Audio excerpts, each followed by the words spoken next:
Ladies and gentlemen, welcome in once again. This is the Duval Dive. Of course, I am Kyle Nash, the stream of the game of Fans First Sports Network. There's all sorts of craziness. Here, Travis and I were preparing to prepare you for the Eagles game. Maybe have some conversations about all the injuries from Sunday with the Packers, where we had two active receivers on the roster and all that. Some generally, well, this is great things, and then into analysis.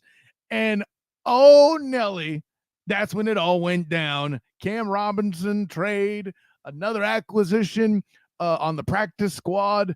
Who knows what could even happen between now and Sunday? A whole lot of craziness. And when that kind of craziness happens, I need an adult. I need a champion. I need my personal champion, Travis D. Holmes. What's going on, my guy? Bruh, y'all better sound the alarms. If I'm the adult in the room, we all dying. It's that kind of situation, though. Come on now. Let's go. So, listen, first off, I mean, we'll get into the big headline here that we're jumping in here. I don't want to call it an emergency pod because we was going pod anyway. You know, we normally do Wednesdays at 7:30 here on the Duval Dive. That's not news, but, you know, we did a little something special because we saw this trade go down and we had to let you know. So, Travis, Cam Robinson trade, what say you? Oh, my goodness. It's so shocking. We did not know this was going to happen other than everybody kind of knowing this was a thing, man. You knew it was going down, and you kind of had to assume it was going down just based on well, let's just start. We knew something was like this was going to happen because even Pete Prisco said it last week. Literally, as soon as the Minnesota Vikings lost Darrisaw, their starting left tackle for the season, it was kind of a known that the Jaguars would be a prime, a prime team to be on the phone with, at least to kind of figure it out. And the Jaguars already have a relationship with the Vikings because of the Brian Thomas Jr. trade. Like, that's how that happened. Ezra Cleveland as well, if I remember correctly. Oh yeah, that's right. Duh. So, so the fact that the Jaguars obviously have a great relationship with the Minnesota Vikings front office, and the Jaguars obviously were going to have to trade somebody between Walker Little and Cam Robinson. It just made total sense for a team that is in playoff contention like the Minnesota Vikings to reach out to Jacksonville, and it made total sense for the Jaguars to at least be listening to them. Yeah, no, 100%. Christian Darrisaw, which, I mean, may his recovery be swift, but at the end of the day, yeah, I was even writing about the potential of trading Cam Robinson back over the summer. By that time, it would still been a Jaguars on SI piece. You know, his contract number was big. I think you and I even talking going back to August kind of said they're just going to write it out with Cam Robinson. The expectation would probably be that he would be, well, I wouldn't say replaced so much as not extended. How about that? You know, fair. Fair, but I still feel like even if they would have done that, that would have just been bad roster management. Like they got to get something for two expiring contracts at the same position. That just seemed weird to me. If they would have just rolled it out, like the only way I could have saw that is they were in like legitimate playoff contention, and they were just like it's just better to have both of those guys, Walker Little and Cam Robinson, just to make sure, because these guys are, well, Cam specifically has had his issues with injuries. I mean, year over year. Correct. So that would have been the reason. We've had the conversation on this podcast many times, and I'll be the one to own the opinion that I did not like his extension back when it happened 2 years ago. I thought he was too prone, and not that he, air quotes, missed a lot of games, but I remember sitting through the Urban Meyer year. The two things I saw consistently, other than the crowd that constantly said, "Oh," is Cam Robinson marked as questionable, over the PA. Yeah, there in the Jacksonville Jaguar press box. So, and again, this isn't disrespect to him as a player, but I mean, listen, the best ability is availability, Travis D. Holmes, and right. Face it, that was a bit of a problem.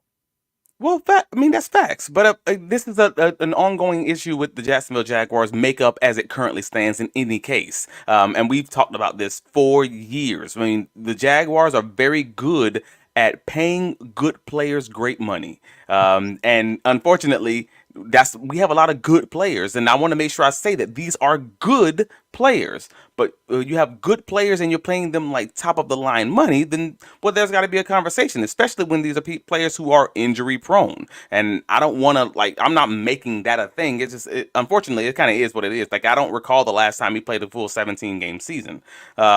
So that's just got to be what it is. I mean, whether it's for suspension, whether it's for injuries, like you said, availability is the best ability, and he has not had it. And to be clear, neither has Walker Little just yet, but at least he's going to have his opportunity to show what he is made of going into a contract year for himself also. Yeah, I know he emerged on the scene, what was it, 2 years ago now in that Cowboys game immortally where he held Micah Parsons in check. And what was probably your favorite victory going to to Everbank Stadium, perhaps in person, right. Maybe even still. I won't. Well, no, regular season wise, we don't need to talk about playoff games. I understand. It's crazy. No, I got you. But also, and just updating folks for anyone who hasn't heard, the Minnesota Vikings traded the Jacksonville Jaguars for draft compensation. They traded for Cam Robinson to be their starting left tackle. As of the current updates, they traded for what was it, a 2026. 2026. No, it was 2026. No, 2026 fifth round draft pick that can become a fourth round draft pick with playing time, qualifications basically. The reason that the Minnesota Vikings ended up trading their 2026 draft picks instead of a 2025 is because, well, they don't got it. The Minnesota Vikings, they ain't got it, bro. Like, you see these pockets? I ain't got it. And we all knew the Minnesota Vikings, Minnesota was a prime landing spot for Cam Robinson or potential landing spot for him. But again, the Minnesota Vikings have 3 draft picks currently in the 2025 draft because we have their 2025 third rounder and their 2025 fourth rounder due to the BTJ trade. So we already got it. So they're kind of limited on what they could offer. So the fact that the Jaguars did get a fourth round draft pick, essentially, as long as, Cam doesn't, get injured and hits those playing time qualifiers, I think folks should be happy about that, especially on a guy who has an expiring contract, which the Jaguars were not going to re-up. So right. I don't want to say great job, Balky, but at the same time, I'll give a man credit and say you did what you were supposed to do, and you got probably the best that you were going to get for that, even if it is the 2026 draft pick. Yeah, I agree with that. I mean, getting something already from, and I don't know if there was any other elements to. This we were talking about this before going on air. This kind of smelled of the James Robinson situation where you predicted that trade before it happened there. And when Travis Etienne got his first 100-yard game also as well, right. Before they traded it to James Robinson with the New York Jets. I would say you could read about the story somewhere, but the editors didn't get the story out. Yeah, I'm still a little bitter, but that's okay. I didn't identify the outlet. It's all right. But the punchline is this: Travis still predicted it. Saying all that to say, does this mean Walker Little starting that Packers game should have been an indicator to us? Oh, absolutely. As soon as he started, I was like, "That's a wrap." I said it in the press box at the time. It's a wrap. That was it. That's all the indication I need. As soon as the trade confirmation went down, 10 minutes before this pod started. That's why I just sent the tweet. Still got it. Like, I knew he was gonna get traded, and then the fact that you hear the rumors of the fact that Cam was arguing with the coaching staff. I'm not going to say which ones, but arguing with the coaching staff because he was very angry about how he was advised, that he wouldn't be starting that week. He's obviously trying to fight his way through the concussion protocol and thinking he maybe had a chance, but he finds out earlier in the week that he's not going to be starting, even if he does clear the concussion protocol. And then you have the whole issue, with how he's acting before the game. You can kind of tell, folks even in the press box, we were all talking about it. Like, look at Cam. Like, have you seen him do anything? Is he even standing with the team? Like, at that point, like, he was already pissed. So, like, you kind of knew it. A lot like that James Robinson situation. You knew something was up. You just got to figure out how long it goes. Like, I even told the guys over at Big Cat Country, hey, man, Cam's gone. Like, I don't know how long it's going to take, but he's absolutely gone. And it just, hey, we didn't hit a week later yet. So I'm sure there'll be a story sooner than later by Travis T. Holmes. If you're listening to this, or watching it or you're listening to it on the pod, you'll certainly know to go check bigcatcountry.com. And there'll be something out there. I can guarantee you of it. By the way, I don't know which of the coaches might have had beef, but I won't press you on that issue. I don't know if it was him either. I just had to make the pun. Let's take it easy there. No, it was a double pun because you said beef talking about O-line play. I'm here for it. I got you. See, listen, I dug myself into a bit of a hole. No, I'm making jokes. Too much. I'm not saying who it is. Oh man, but it's so awesome. But it's so awesome because you made the great point that I didn't even think about. I mean, again, we've only had like 5 to not even like 10 minutes to kind of just chew on this.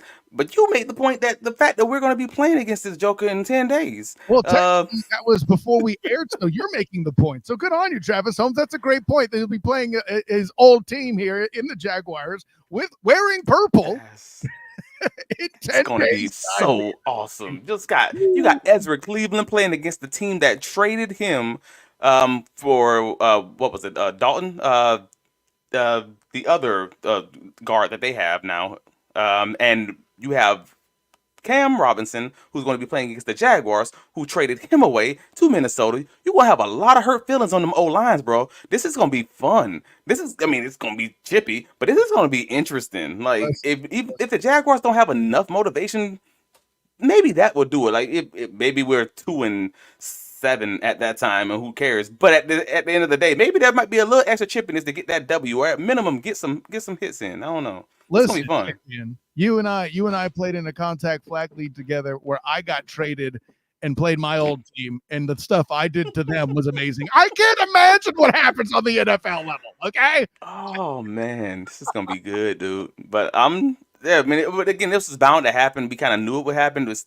still great to see that this organization can make good football moves, intelligent football moves, because that's not always the case. Again, we've always thought that certain things should happen and certain players should be playing there, and then it takes this organization 7 weeks to make the move that seemed pretty obvious in training camp. So I do want to at least acknowledge the fact that they traded a guy who we know should have been traded. They did the bare minimum. They walked and chewed gum. Well, good job there. Sure they got something on the way out. They took advantage of a team in a more desperate situation. I know normally the question asked is, who won the trade? I don't think that's the right question here because the Vikings are entering into it in kind of a lacking a better word, desperate state. But I mean, for those that may not quite feel it, be like, only for a 6th round, or no, a 2026 5th round pick. How can you call that a win? What do you think? Yeah, 5th, maybe a 4th playing time qualifier. Like the fact that there's a playing time qualifier for a player who has shown himself to be injury prone, or at least kind of injury prone, that makes it. That's good protection by the Vikings. Yeah, that's good protection by the Vikings. So you're talking about a 2026 5th if he gets injured. Who cares about a 2026 5th? I hope we all alive, man. I hope the asteroids don't come in the alien, like whatever. Like, man, 2026. That's nice of Trent Baalke to do the favor for the GM that's about to replace. Wishful thinking. Sorry. Yeah. So I mean, either way, it'll be fine. But I think that's so. In that way, I think the Vikings win because they're trying to go all in on a playoff roster, which they believe that they have, and I think that the evidence is on the film shows that they are. Roster, Travis, I think they're trying to push for at least an NFC championship out this humpy bumpy, don't you? I mean, we can all pray. We can all dream. I'm gonna be in the NFL draft next year. Who knows, bro? Like but realistically, right next to Leon Sandcastle, it's gonna be Travis. Thank you. Sherlock Holmes or something. Thank you. Yeah, whatever. You know what I'm saying though. Like, I mean, whatever. I don't. If they want to claim that they're better than the playoff team, then sure. But I'm just saying they're a playoff roster trying to put this thing together because they got 3 series in that last game that were just horrendous by their O-line as soon as Darisaw went out, and I'm like, okay, yeah, they trading for somebody. Let me ask this question from the Vikings perspective. They got to face the Lions again and potentially a 3rd time. I know there's no Aiden Hutchinson, but that you got to think that factors into the scenario, yeah. I mean, sure, and even if it's not just them, it's the fact that even if it's not the Lions, you know what? Now that I think about it, I'll go with you on that. Because even when they faced the Lions without Hutchinson, they still gave a solid amount of pressures because the Lions actually did something different. They blitzed a lot, which they historically hadn't blitzed that much all season. So Yeah. Yeah. So in that way, that actually still does make sense. It made Detroit be different, losing Hutchinson, but it also exposed some issues for Detroit, for Minnesota, that they absolutely have to do something. So this was something they did. I was happy to know that it had something to do with the Jaguars. And Pete Prisco, shout out, you called this thing like minutes after the injury happened.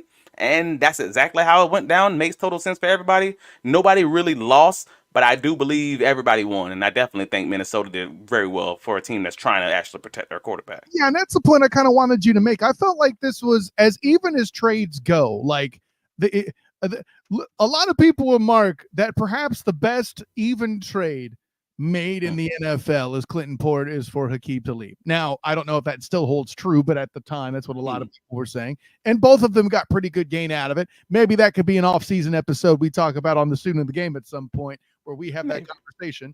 But what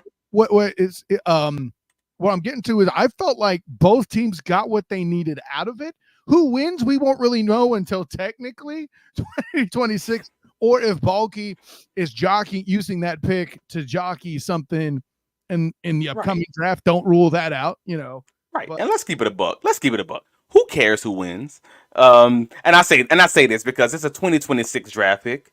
Like even if the Jaguars quote unquote win by Cam Robinson, I don't know, getting injured or getting beat by the next guard or whatever, or by the next tackle or whatever, and it's only a 2026 fifth round draft pick. Yeah.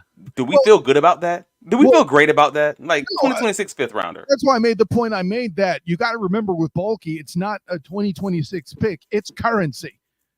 Right? Don't rule out him making a move with that ish coming up, bro. You can't. Yeah, that's gonna be something used to help us move up and get something else. Maybe it's gonna be part of a package. But like, so the fifth in and of itself isn't moving the needle. A fourth, that might be something. But like, but that's if he plays well and everything else, and we'll see what that looks like. Because again, it doesn't change what's happening in Jacksonville. Yeah, Cam is not helping us make the playoffs, so it ain't a loss. It can't be a loss in that way. Before we transition to the Eagles and start previewing that game, Hacker of 1010XL, shouts to Ryan, tweeted something that I think you're better equipped to answer than I am. Okay. And I don't know if I'm prepared to agree with it, but he says two statements can be true. I'm paraphrasing. Okay. That Cam Robinson is a Mount Rushmore Jags. I don't remember if he said tackle or O lineman. And that's also a sad statement. I don't know that I'm prepared to capitulate that. Are you? Wow. I mean, Mount Rushmore? So we're saying he's a top four tackle. Sorry. Wow.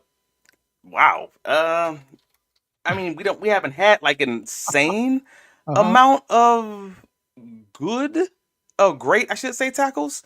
I mean, obviously you got Baselli, and I'm trying to remember who was the best tackles after Baselli. I'm kind of, I would need some time to think on that one, bro. I don't know, like, like you got Cersei, you got Baselli, and that's what I got. I don't really have that's so maybe that he's right to say that's sad history either. But yeah, to Hacker's point, if true, kind of sad. I got to give shouts to Dinesh. Something cool here. Vikings here. I'm fully on board with the who cares who wins this trade question. I'm with you too. But somebody out there is going to ask it, Dinesh, and we try to serve everybody here as best we can with good analysis, man. That's what we do. So, oh man. So yeah, I don't have a good answer there, bro. That's just not what it's going to be. But I mean, I guess to Dinesh's question. Well, the next question he has, I'm hoping you could say some nice things about Cam's play. May I take the ball on this one first? Absolutely, Mr. O-Lineman. Dinesh, it's not so much that his play is bad. He's a good, serviceable starter. I would feel about as excited if I was a Vikings fan as I was seeing I'm not a true member of the Duuuval Devout, but if I were a member of the Duuuval Devout seeing Ezra Cleveland arrive, I would feel about as good with one distinct difference. Ezra Cleveland represented a true upgrade. Cam Robinson represents a backfill, right? So that situation's a bit different, but does he have enough to fill the gap for a team that could go somewhere? I feel like Chiefs fans should have asked this of Jawan Taylor a couple of years back, but I get that same kind of vibe. Will he be a Pro Bowl caliber tackle for your team? No, but is he enough to fill a gap if your line is awesome everywhere else? Yeah, I think he is. You could do a lot worse. Now, that's if he stays on the field, Dinesh. You may find yourselves in a situation where you're just as desperate losing a guy to an injury again. So fair enough. Yeah, I think that's solid. Like, I mean, he's not going to help you as much in the run game. Uh, and so it depends on what you're looking for him for. Like, he's adequate. Like, I'm not. I don't want to demean the man. Like, I don't want to say he's bad. I don't want to say he's great because I don't think either one of those is fair. He's slightly above average. I would definitely give him. He's an NFL starter reliably. I think at this point he's a reliable NFL starter. I think I can get down with that. Okay, cool. I can go with that. But that's also he's a reliable NFL starter in a Jaguar system that is historically top of the NFL, top 5 in the NFL in time to throw. So if you're going to put him in a Minnesota Vikings normal, we'll call it, NFL offense, instead of being around 2.4 seconds to throw, maybe you're closer to around 2.5 or 2.6. You're going to start giving up a lot more sacks. And that's the conversation that's got to be had. Like, it depends on what you're using him for. And I don't know enough about what the Vikings want to do as far as their passing game is concerned. But I do know that they want to run the ball on early downs. Sure. So with that being said, Jaguars kind of would like Walker Little to be their starting tackle instead of Cam Robinson, if that's the case. Because, frankly, Walker Little's a better run blocker than Cam Robinson. I don't think that's even arguable. We've said that. We've said that on this pod for a time. Dinesh, quick shout out to you one more time. Pro Bowl level tackles are rarely available at this time of year. You know what's rarely available? Vikings fans listening to a Jaguar podcast. Thank you, Dinesh. Thank you for being a smart guy too. While you're at it, Lawrence T jumps in. Jags are helping T-Law with this move. Question. Ooh. I think they're helping Tank Bigsby based on what I heard from you there, brother. Yeah. That's what I'm talking about.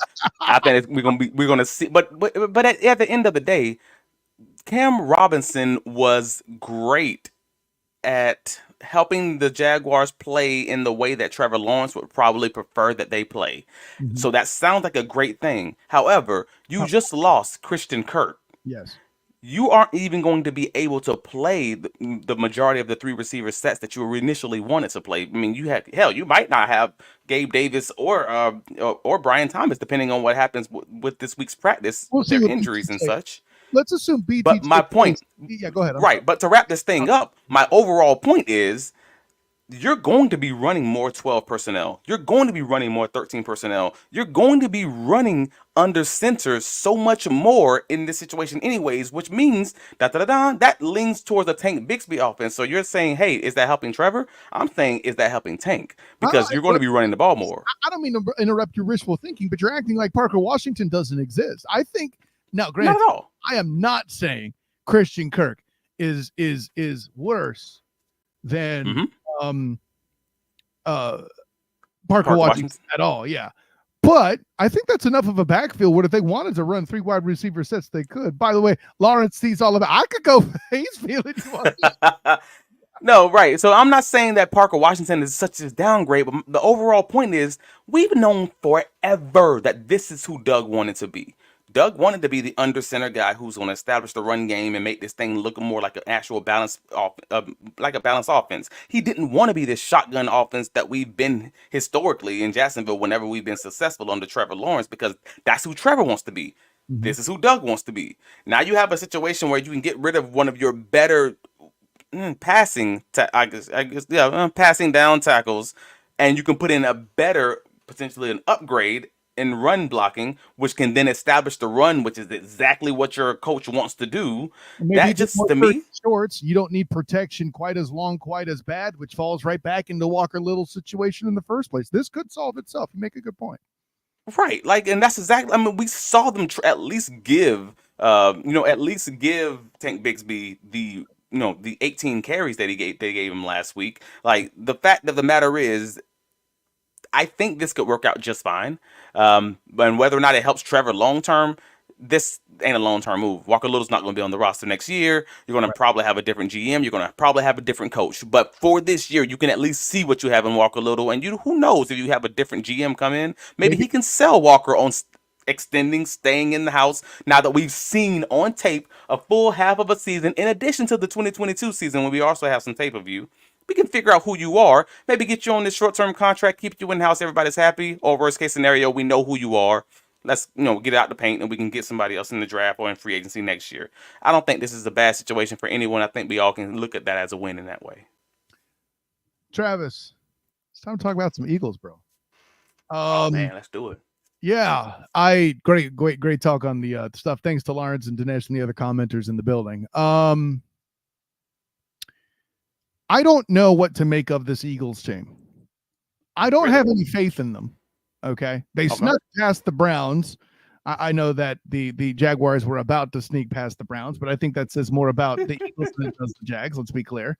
All I hear about is the unrest involving Nick Sirianni. And I get it that they lit up a Cincinnati Bengal team last week. What was it? 31-17 in quite a fashion. But I'm willing to capitulate also that the Bengals might be a defense that's worse than the Jags at this juncture. Reasons varying, of course, but I don't trust this Jaguar team. The thing is, I know you don't trust your Jaguars that make you drink. They're a member of the Duuuval devout. So it leaves me at an impasse. What do you say? I trust them. I trust them more than I trust Jacksonville. Like, so your problem as it currently stands is you don't trust the Philadelphia Eagles. I think that's a fair way of looking at them, at least at this point. However, you may not trust the Philadelphia Eagles. I do not trust the Jacksonville Jaguars, and that's a major line in the sand, if that makes any difference to you. So this is still a team that just beat the brakes off the Cincinnati Bengals. This is the team that beat the brakes off the New York Giants. And they snuck past the Cleveland Browns. I mean, what does that say? I don't know, man. I was just saying, but they snuck past the Browns. Cool. Well, we lost to the Browns, and that should have been a hand-me-down game, and we looked horrendous on offense against that team. Well, so we are talking about a team with that. Yeah, that's a whole. We talked about it in great detail, but I think like they struggled a few weeks earlier in the season. And they seem to have hit their stride when they got a little bit healthier. Like, we have a team. So if I just look at, how I do. I look at every game week by week. I look at matchup by matchup. You have a team that is top 5 on defense in both stopping the run. Top 10 on stopping the run and stopping the pass against Jaguars offense that has been, pretty much middle of the pack. Okay, that's interesting. And then you have an Eagles offense that is top 2 in running the ball against the Jaguars defense that just gave up 75 yards on literally one drive on the ground just last week. I got questions. I got problems with trying to quantify who's going to man on man go up against AJ Brown. You're not going to have Tyson Campbell follow him all across the field. Like, we know that's not how they're going to do it. They're probably not going to have him follow him wherever he goes. So he's going to have his opportunities. You have an actual good tight end, and I'm not saying Kraft for Green Bay is not a good tight end, but you get my point though. Like, an actual good tight end, and we've already established week by week, if you want to win your fantasy league, you play whatever tight end is playing against the Jacksonville Jaguars defense, because they're going to have a great day. Like, I have all the reasons not to believe in this Jacksonville Jaguars team, and all the reasons to believe that the Philadelphia Eagles are going to come in and just do what they do at home. Like, I would need someone to argue for me why the Jaguars would deserve my faith in that way. Well, and let's be clear. What was it? The Marvin, the commenter said, you know what you're talking about. The Eagles have more talent. I don't think anybody's going to argue, especially with the injuries that just took place for the Jags, that the Eagles have more talent. Yeah, I don't think anybody's arguing that. Where I'm at is that talent still has to be gotten the football. And the statement he makes is the thing I'm more scared of. Saquon will have a field day. Here's the thing, Travis. You know how I know that? We done seen it. When he was, I'm less concerned about Saquon having a field day on the ground, and more concerned about if that man catches 5 screen passes, one of them going for a touchdown, like five balls out of the flats. Like, that's really my biggest concern is if you get Saquon in an open field as explosive as he is, I got problems. So, And first of all, this person, Lawrence, you need a hug. The Jags are not playing as bad as FSU. bad as Let me be FSU. clear. I don't know, bro. It's close. It's close. Hear me out. They're not FSU bad. They're UCF bad. Anyways. I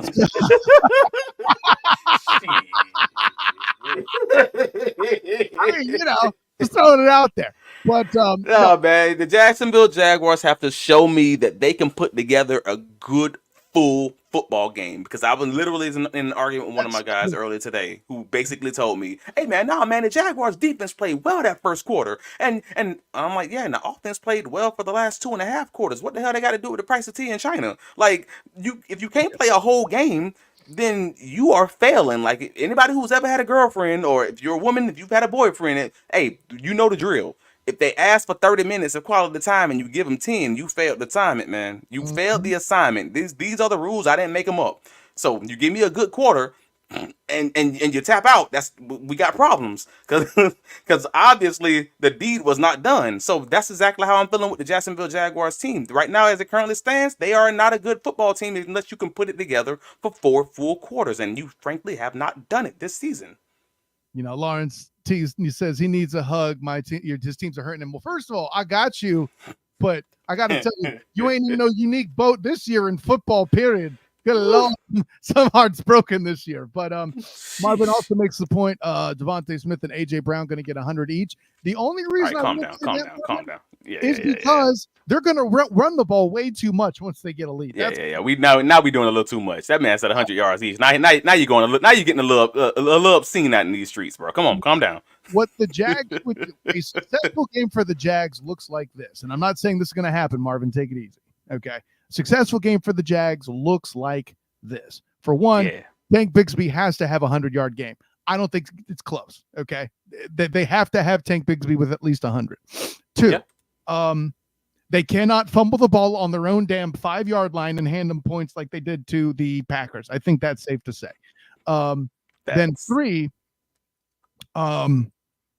they would need Trayvon Walker and Josh Hines-Allen probably to have both season high games, pressures, and attacking. Thank you for pointing that out. I fully forgot about Mr. Trayvon, who was 1 sack away from becoming second place in Jaguars franchise history for the most sacks in your first 3 years with the franchise. Shout out to him. But also, that's another concern that I didn't even express earlier. A rushing quarterback. One more thing. A rushing quarterback. Eric Armstead can't be rotated in and out, which already automatically means the Jaguar is failing. Yeah, and the point you make about, listen, when it comes to the running quarterback with Jalen, that's what hurts. Yes, with Jalen, that's what hurts. But, bro, another running quarterback for a team that struggles, like, literally worse than the league at stopping quarterbacks who can run the ball, which unfortunately this is kind of what happens when you have spread offenses infiltrating the NFL. Most of the damn quarterbacks are going to know how to run the ball, so that means you're going to have an issue with most of the running quarterbacks in the NFL, Mr. Ryan Nielsen. When you're looking at the upcoming game, I think Jalen Hurts stands out amongst quarterbacks who do run. Let me be clear. I'm not saying any of that. And what was it? The point that Marvin, who's stopping it, guys?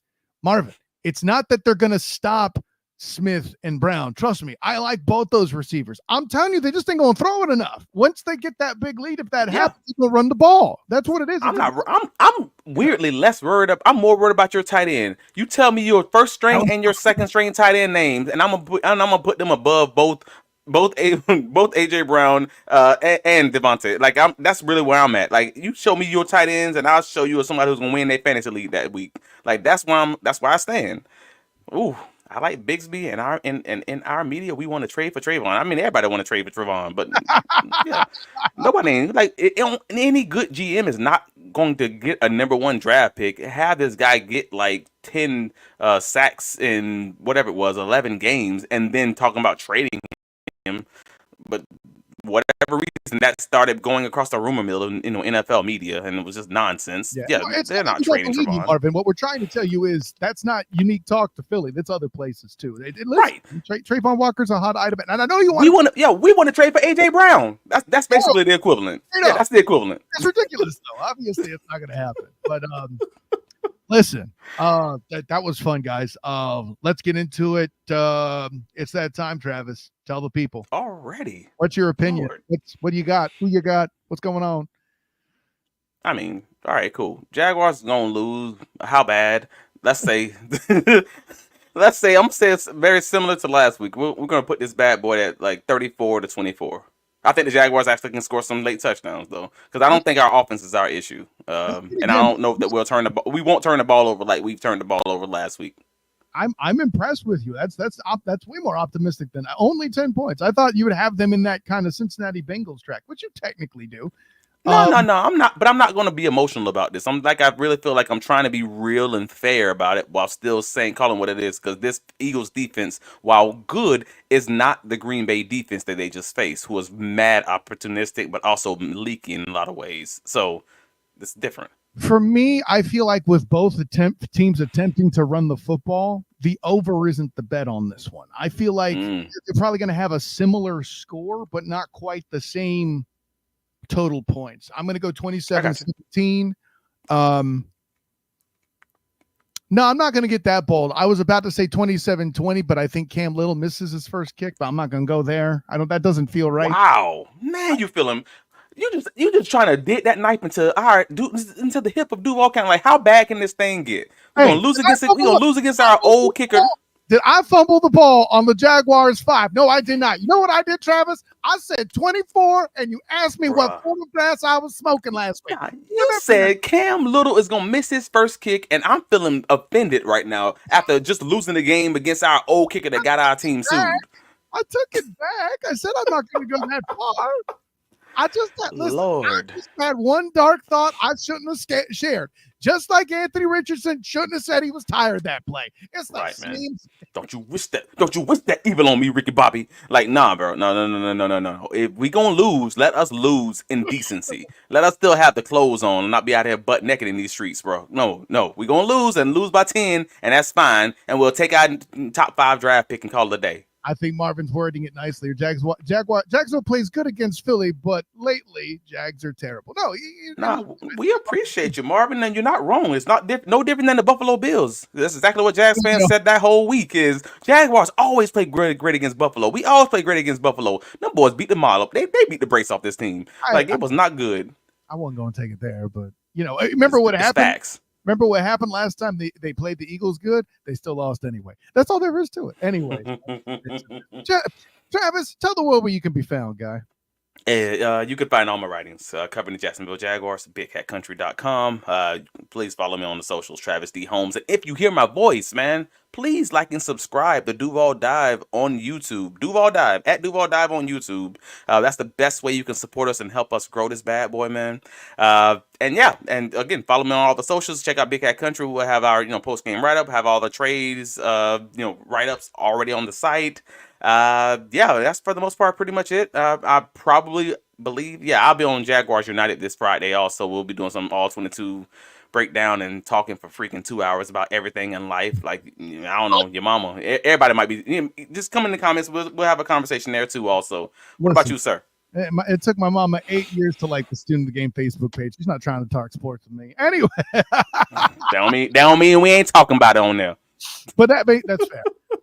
That being said, listen, big shouts to the comments tonight. Excellent stuff from all you guys contributing, even from people outside the Jacksonville fan base. That's what I'm talking about. Vikings fans jumping in, Eagles fans coming in. Marvin, shouts to you.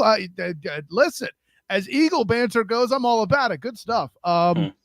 But listen, of course, I am Kyle Nash, the student of the game. You can find me on Twitter, Instagram, and Threads at VSOTG. Find me on Facebook as a student of the game. Check out my writings with Fans First Sports Network. I am in season something crazy right now, Travis. For Fans First Sports Network, I'm writing the Jags. You want some NBA? I'm writing the Magic too. You want some college? I'm writing UCF football and basketball. It's precisely bedlam.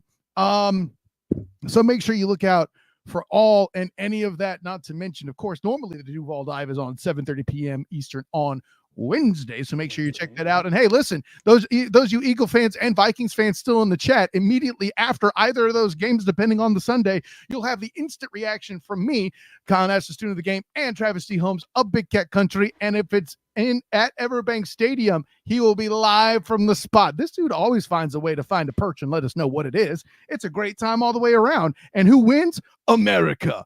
And you should be part of America. If you're not part of the world could win. If you check in from a foreign destination, it's the internet. Am I right? But for everybody comments, thank you very much. For Travis D. Holmes, I am Kyle Nash, the student of the game. And until next time, everyone, class dismissed.